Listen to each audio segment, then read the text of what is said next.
Censura nos veículos de comunicação. Então, vocês viram comigo que para eu fazer, para podermos fazer um parágrafo conclusivo, basta termos o tema, a tese e os argumentos. Se eu ficar olhando a redação na íntegra, a visualização faz com que eu tenha dificuldade na formatação do último parágrafo. Portanto, quando você chegar, fiz lá novamente frisando isso, fiz meu primeiro parágrafo de introdução. Fui para o desenvolvimento, explorei o primeiro argumento, finalizei. Fui para o segundo parágrafo, desenvolvimento, terceiro, explorei o segundo argumento, finalizei.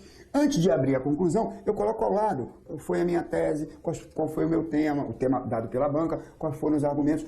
Juntando todos esses elementos, eu tenho assunto, eu tenho embasamento para fazer a minha conclusão. Então, o que eu preciso para fazer a conclusão? Do tema, a censura nos veículos de comunicação. Da tese, é notório que a censura não é o melhor meio para impedir os exageros e a falta de ética dos veículos de comunicação.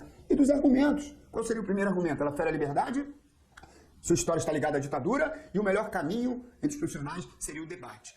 Pessoal, veja você, se juntarmos isso aqui, unirmos esses elementos, nós temos o primeiro parágrafo. É notório que a censura não é o melhor meio para impedir os exageros e a falta de ética dos veículos de comunicação. Vai lá, dentre tantos fatores relevantes. Dentre tantos fatores relevantes, temos 2 pontos. A liberdade de comunicação, que passa a ser cerceada, não esquecendo a sua história, que está ligada à ditadura, e lembrando que o melhor caminho seria o debate. É meu rascunho, se não tiver bom, vou passar limpo. Só que eu já tenho a introdução, o tópico frasal de notório até a comunicação, elemento de coesão dentre tantos fatores relevantes temos, e a apresentação dos argumentos. É óbvio, se eu estou apresentando 3 argumentos, a minha dissertação vai ficar com quantos parágrafos? 5. 1 para a introdução, 1 para cada desenvolvimento, 1 para cada argumento no desenvolvimento e 1 para o fechamento. Então eu já tenho elementos necessários para poder fazer a minha conclusão. Como é que eu vou fazer a minha conclusão? Eu vou retomar a primeira frase da redação, que está aqui, que é a tese, o tópico frasal, e menciono os argumentos numa segunda frase dentro da conclusão. Se eu quiser engrandecer, eu cito um algo a mais. O tal do comentário enriquecedor. Esqueci de algo no desenvolvimento. Posso acrescer aqui, que é ou apresentando uma solução para o problema abordado. Vejamos como fica. Mudamos o elemento de coesão, como se vê? Então você pode usar o dessa forma, o diante disso, como se vê, o que você se sentir melhor. Não esqueça, sempre seguido de vírgula. Novamente, vamos dar um exemplo com conclusão proposta. Pode-se observar que a censura não é o método mais eficaz para resolvermos o problema da falta de ética nos meios de comunicação. O que foi retomado aqui? O que foi retomado? É notório que a censura não é o melhor meio. Retomou-se a tese com outras palavras. Como se vê, pode-se observar que a censura não é o método mais eficaz para resolvermos o problema da falta de ética no meio de comunicação. A censura tende a ideologias ditatoriais, falando de um dos argumentos, nos remete a um passado desastroso em todo o país. Desse modo, agora vem o fechamento do parágrafo. A gente usou como se vê para abrir a conclusão e mais um elemento para fechar o parágrafo. Quando o avaliador visualizar a sua dissertação, no mínimo, ele vai dizer, esse aluno, esse candidato, já teve aula de técnica de redação. A maioria escreve com um amontoado de ideias confusas. Então, o seu ponto primordial é organizar o texto. Lembre-se, você não é escritor. O avaliador não quer um escritor. Ele quer, se você sabe, passar para o papel toda a ideia apresentada de uma forma coerente, de uma forma coesa. Então, quando isto é visualizado por um avaliador, ele sabe que você já teve aula de técnica de redação. Desse modo, melhor seria o debate entre os diversos segmentos envolvidos e a ética como elemento norteador das questões. Um fechamento muito bom. Ele utilizou, olha aqui pessoal, nós utilizamos o que foi apresentado na redação. O ideal é, como eu disse, você faz os 3 parágrafos iniciais e coloca ao lado a tua tese e os argumentos, porque isso facilita. Foi dito que a censura não é o melhor meio para impedir, ela fere a liberdade, está ligada à ditadura e o debate é o melhor caminho. Com outras palavras, isso foi utilizado na conclusão. Como se vê, pode-se observar que a censura não é o método mais eficaz para resolver o problema da falta de ética no meio de comunicação. Retomou-se a tese. A censura tende a ideologias ditatoriais. Retomamos um dos argumentos. E remete a um passado desastroso, que é a ditadura. Desse modo, o melhor caminho seria o debate. Usou um dos argumentos para dar a proposta de solução, entre os diversos segmentos envolvidos, e a ética como elemento norteador das questões. Tudo o que se pede para uma boa conclusão foi utilizado aqui. Elementos de coesão, retomada da tese e citação dos argumentos como proposta de solução. Então, Recapitulando, 2 tipos de conclusão que temos. Conclusão resumo, quando eu retomo a tese e apenas cito os elementos, e conclusão propósito, quando eu dou algo a mais, quando eu apresento um comentário enriquecedor, uma solução para o problema abordado. Nunca na primeira pessoa do singular, não esqueçam, ou terceira pessoa do singular, ou primeira pessoa do plural. E aí, agora vamos trabalhar o que importa para o fechamento. Lincoln, eu queria ter uma noção, né, de uma redação pronta para saber como a gente segue, como a gente faz. Primeiro, eu vou trabalhar com vocês aquilo que é muito importante, está na planilha de correção de qualquer concurso público, de qualquer vestibular, inclusive do Enem. Né? A planilha ela é única. E este elemento aqui, ó, coesão, junto com este elemento, coerência, são fundamentais para a feitura de um texto dissertativo. Né? Vocês já viram comigo a introdução, mais ou menos 5 linhas, os para desenvolvimento, cada um com mais ou menos 8, e a conclusão com mais ou menos 5 linhas. Mas nada vai ficar organizado se você não utilizar de forma adequada os termos de coesão. Quem seriam esses termos de coesão que o Lincoln menciona tanto? Os termos de coesão eles são fundamentais para você montar essa estrutura aqui de primeiro, segundo, terceiro e quarto parágrafos. Antes de falarmos nessa estrutura, que eu faço até uma brincadeira, eu digo tipo argumentativo básico, feijão com arroz. Quer dizer, você não deve fugir muito à estrutura. Lincoln, eu posso usar o notório o quê? Eu posso usar o além de...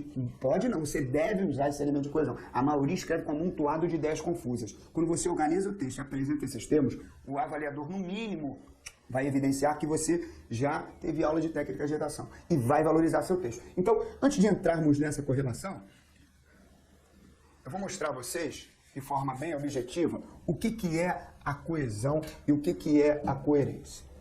Coesão e coerência. O que é a coesão? Seria o quê? A ligação, né, adequada entre os termos de um texto feita por palavras ou expressões. Quem seriam essas palavras e expressões que vão fazer essa ligação entre os termos de um texto? A gente não pode esquecer, né, que existem elementos coesivos na nossa gramática tradicional. Por exemplo, preposições. As preposições servem para unir. Se eu pego a palavra casa e a palavra madeira, está faltando algo. Casa de madeira. Se eu pego o verbo precisar, preciso ajuda. Imagina, preciso ajuda. A gente até entende, mas está faltando algo. Preciso de ajuda. Quem precisa, precisa de alguma coisa. Então a preposição é fundamental nos elementos coesivos, como elemento coesivo. As preposições, os pronomes relativos, né? O que, o qual, que retomam elementos anteriormente expressos. O esse, o este, o aquele. A gente viu ainda há pouco na conclusão desse modo, dessa forma. Olha o esse aí aparecendo. Além das preposições, dos pronomes, as conjunções. É notório que esse que é uma conjunção subordinativa integrante, por isso não cabe vírgula. É notório que vocês vão aprender a fazer uma redação, né, uma dissertação em língua portuguesa. É notório que vocês vão aprender a fazer uma dissertação em língua portuguesa. Não há vírgula. Sabe-se que a violência muda o comportamento das pessoas. Imagina se eu falar, sabe-se que, vírgula, a violência... Já estou cometendo um erro grosseiro. Então, sabe-se que vai ter um sujeito posposto aí. O que se sabe? Isso, que a violência influencia o comportamento das pessoas. Então, conjunções e advérbios. São os principais termos de coesão. Não vamos esquecer de expressões. Esses elementos se unem a outras palavras formando uma expressão. Sabe-se que, um verbo junto com que. Além disso, o isso junto com além é da preposição de. Então, termos de coesão são os elementos de quê? De ligação. Só que eu não posso sair utilizando, colocando esses elementos aleatoriamente. Porque senão não vai haver o quê? Coerência. O que é a coerência? O sentido correto, muitas vezes, né, esse sentido adequado, podemos dizer assim, correto, né, muitas vezes, na verdade, vou retirar esse muitas vezes aqui, o sentido correto dado pelos termos de coesão. Por que eu iria colocar o muitas vezes aqui? Lincoln, de repente você não quiser utilizar uma preposição pronome, isso pode acarretar um erro gramatical. Então eu não vou colocar o muitas vezes. Você vai ter que utilizar esse termo de coesão para poder apresentar o quê? O sentido adequado, o sentido o quê? Correto. Então, um exemplozinho. Eu pego a expressão além disso. Eu posso abrir meu segundo parágrafo com além disso? Não. Além disso o quê? Só a introdução. Agora, eu posso abrir meu terceiro parágrafo da redação. Além disso? Corretamente. Porque aí, além disso, além do quê? Além do que eu disse onde? No segundo parágrafo. Eu posso abrir o terceiro parágrafo de minha dissertação. Por outro lado? Maravilha. O tema é polêmico. Estamos falando sobre a contratação de médicos estrangeiros para o Brasil. O governo é a favor e os médicos brasileiros são contra. Então, no segundo parágrafo fala a favor da contratação, no terceiro contra. Como é que eu abro o terceiro parágrafo? Por outro lado, vírgula. Ou no terceiro, eu não posso abrir o segundo parágrafo da dissertação por outro lado. Porque, por outro lado, o quê? Eu só fiz a introdução, mas o terceiro parágrafo eu posso. Então, eu já tenho que saber de cabeça quais elementos de coesão eu utilizo na abertura dos parágrafos. Eu abro minha redação com é notório o quê, ou é consenso o quê, treino com 2 ou 3, observa-se o quê, vou abrir meu segundo parágrafo, não sabe-se o quê, é necessário ressaltar aqui, vou abrir o terceiro parágrafo, se não forem ideias opostas. Além disso, vírgula, se forem ideias opostas. Por outro lado, vírgula. E minha conclusão, eu escolho um diante disso, desse modo, como se vê, não importa a redação, eu abro. Lincoln, vou ficar um pouco robotizado na feitura do texto dissertativo? Pessoal, a ideia aqui é que vocês sejam aprovados no concurso público. Eu não quero fazer de ninguém um escritor. A ideia é a aprovação. Então o avaliador vai pegar seu texto dissertativo, margens regulares, grafia legível. Ele apresentou tópico frasal e os argumentos. Explorou o primeiro argumento no segundo parágrafo com exemplos, dados e fechou. Explorou o segundo argumento no terceiro parágrafo com exemplos, dados e fechou. Foi para a conclusão, retomou o tema e apresentou uma proposta de solução. Pronto, é isso. Agora, os elementos de coesão dão algo a mais ao texto, uma progressividade de ideias. Então, fundamental o uso. Não se preocupe, Lincoln, todos vão utilizar o enotório, ainda mais depois desse português aí, né, virtual, essa aula online, como elaborar uma redação em 40 minutos, o Brasil inteiro vai usar o enotório o quê? Lembre-se que as redações só são corrigidas 3 vezes o número de vagas. Então, a grande maior parte, 90%, as redações não serão corrigidas. Então você é um grãozinho de areia na praia de Copacabana. Não tenha medo, não tenha receio de utilizar os elementos de coesão, que os mesmos darão o quê? Coerência, o sentido correto, né? Dado pelos termos de coesão, valorizando ainda mais a união dos termos. Esse sentido correto é aquilo que eu falei. Eu não vou sair utilizando elementos de coesão aleatoriamente. Imagina, meu primeiro parágrafo, é notório que. Aí meu segundo, é necessário ressaltar que. Aí o terceiro, é preciso frisar que. Essa repetição acarretaria num erro gramatical e, consequentemente, num erro de coesão e num erro de coerência. Então, voltando aqui aos termos de coesão, esquema dissertativo, né, básico, tipo argumentativo básico, o feijão com arroz. Então nós vamos ter 4 parágrafos. Minha preferência é de 4 parágrafos com 2 argumentos. Quem é prolixo, quem escreve demais, dá uma relaxada. Tenta fazer com 4. Se não conseguir, no máximo 5. No máximo 5.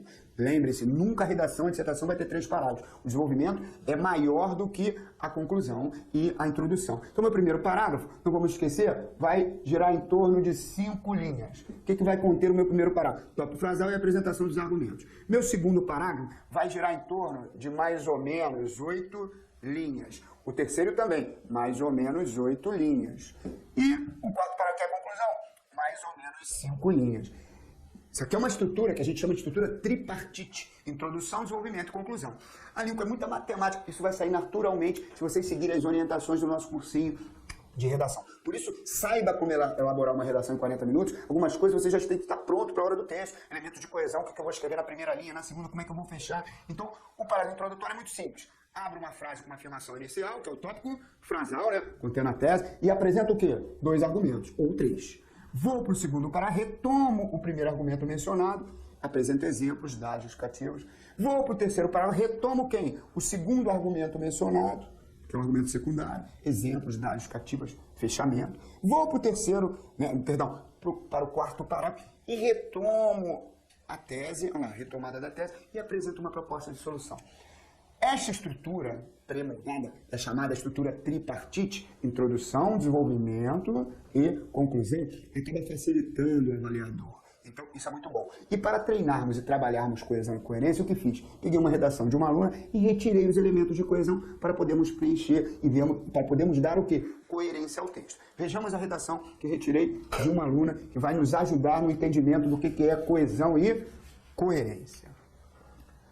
Primeiro, o tema básico para essa redação que a aluna fez, né, foi: as estatísticas revelam que a cada década o número de pessoas que assumem serem gays aumenta substancialmente. Por isso, cada vez mais se cogita a possibilidade de se oficializar o casamento entre pessoas do mesmo sexo.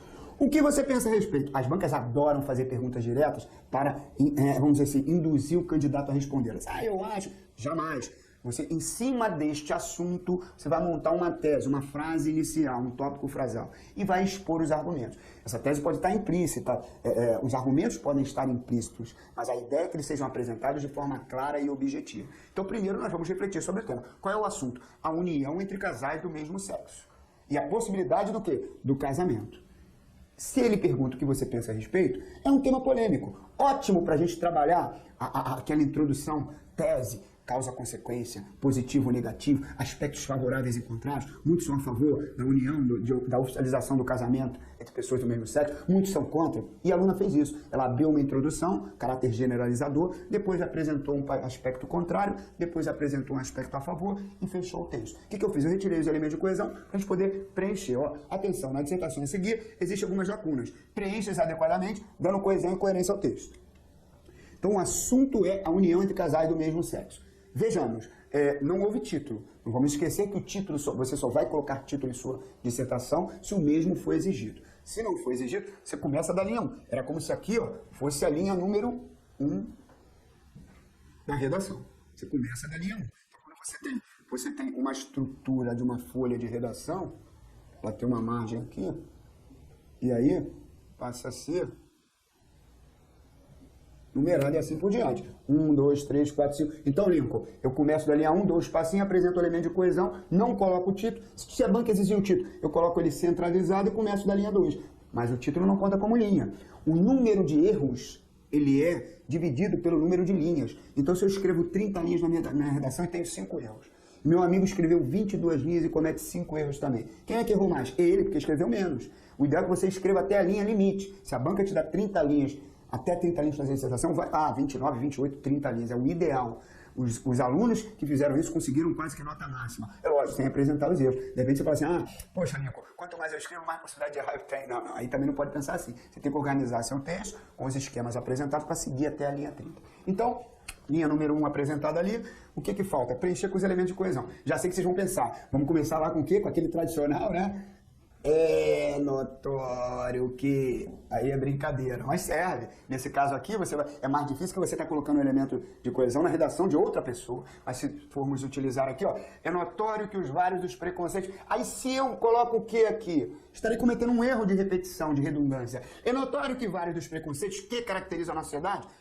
Cabe o quê? Só que estaria cometendo uma redundância. Esse que aqui é conjunção integrante e este é pronome relativo. Além que eu tenho uma alternativa, tenho. Ou eu coloco uma palavra similar com o mesmo significado, no caso ali, que está retomando o preconceito, que seria um outro pronome relativo. E aí colocaríamos aqui, colocaríamos aqui preconceitos, então os quais. Aí daríamos coerência ao texto. Daremos coesão. É notório que vários dos preconceitos, os quais caracterizam a nossa sociedade ao longo de sua história, têm sido pelo menos amenizados neste século.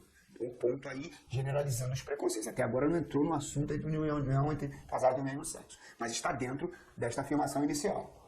A mulher, por exemplo, outrora destinada exclusivamente aos afazeres domésticos, hoje cada vez mais participa da responsabilidade do lar. Cita a mulher como comparação, que no passado havia um preconceito e hoje ela evoluiu perante a sociedade. Há algumas questões, aí aqui, 2 vírgulas, o ideal seria utilizar um elemento, né, contraditório, que dá a ideia de oposição. Há algumas questões, todavia, no entanto, que ainda se cercam de críticas e reservas. A mulher hoje já avançou na sociedade, mas há algumas questões, todavia, entre vírgulas, que ainda se cercam de críticas e reservas, devido à sua natureza delicada. Aí agora ele vem para o ponto-chave, aquilo que ele vai discorrer na dissertação. É o caso, sem dúvida, do casamento entre pessoas do mesmo sexo. Por que eu escolhi esta redação de uma aluna como exemplificação de coesão e coerência? Ela fez o contrário do que aprendemos. Ela colocou o tópico frasal onde? A frase norteadora da dissertação no final. Não importa. O ideal é que o primeiro parágrafo, né, tenha o que você vai relacionar como elemento argumentativo no segundo e terceiro parágrafo. Por isso o nome tópico frasal, por isso o nome afirmação inicial. Então sabemos agora que o assunto é o quê? O casamento entre pessoas do mesmo sexo. Assunto polêmico. Por que não fazer a dissertação com aspectos favoráveis e contrários? Ou contrários e favoráveis, positivos e negativos. É aquela chamada introdução tese, né? Então, vou abrir meu segundo parágrafo da redação. Se eu utilizo o é notório que para abrir o primeiro, eu utilizo, sabe-se que, não vamos esquecer que o espaço do parágrafo tem que ser único aqui, Às vezes o aluno ele pega uma canetinha, um lapisinho, marca para poder ficar na mesma direção. Né? A gente fala 2, 3 dedos, depende do tamanho do seu dedo. Mas passo tradicional, que é a definição de parágrafo, ligeiro afastamento do lado esquerdo da folha. Não fiquei repetitivo, não comecei com E. Sabe-se que a sempre tão influente Igreja Católica, por exemplo, afirma que a união entre casais do mesmo sexo é um pecado imperdoável. Você lembra que na argumentação que comprova um fato são exemplos, dados, justificativos? Posso escrever a expressão, por exemplo, na minha redação? Óbvio, esclarece a relação de entendimento na argumentação. Então, sabe-se que a sempre tão influente Igreja Católica, por exemplo, afirma que a união entre pessoas do mesmo sexo é um pecado imperdoável. Forte, né? Então, estamos vendo que agora o posicionamento é contrário. Só isso é pouco para provar que o casamento entre pessoas do mesmo sexo você está sendo contra. Então, você precisa de um algo a mais, de mais argumentação. Para boa parte dos especialistas, a psique, ou então estrangeirismo, entre aspas, seria eliminar a possibilidade de uma correção de uma anomalia. A possibilidade de uma correção de uma anomalia. E aí vem, muitos sociólogos questionam, que elemento que eu coloco aqui? São 3 itens, presta atenção, pessoal. Primeiro está dizendo que a Igreja Católica é contra, segundo está dizendo que é uma anomalia, e terceiro, que o sociólogo questiona a possibilidade dos indivíduos congêneres, uma vez casados, virem a adotar filhos, os quais poderiam desenvolver também a homossexualidade. Então são 3 elementos. Eu vou lá e utilizo o elemento de adição. E ainda, vírgula, estou somando, né, a contrariedade da Igreja Católica, né, a possibilidade de ser chamado de uma doença, né, como há pouco aí você falou na cura gay, está dizendo que é uma anomalia, absurdo, mas ali você não tem que colocar a sua opinião pessoal, você tem que colocar o que os outros acham contra e a favor. É o processo generalizador. E o terceiro, que os sociólogos questionam uma futura possibilidade de indivíduos congêneres, uma vez casados, virem adotar filhos, os quais poderiam desenvolver também a homossexualidade. Então esse foi o parágrafo contrário. Abri com sabe-se que e usei ainda para somar. Agora, vamos para o terceiro parágrafo da redação, que é o parágrafo que fala a favor. Então, abri minha redação com o notório que, sabe-se que...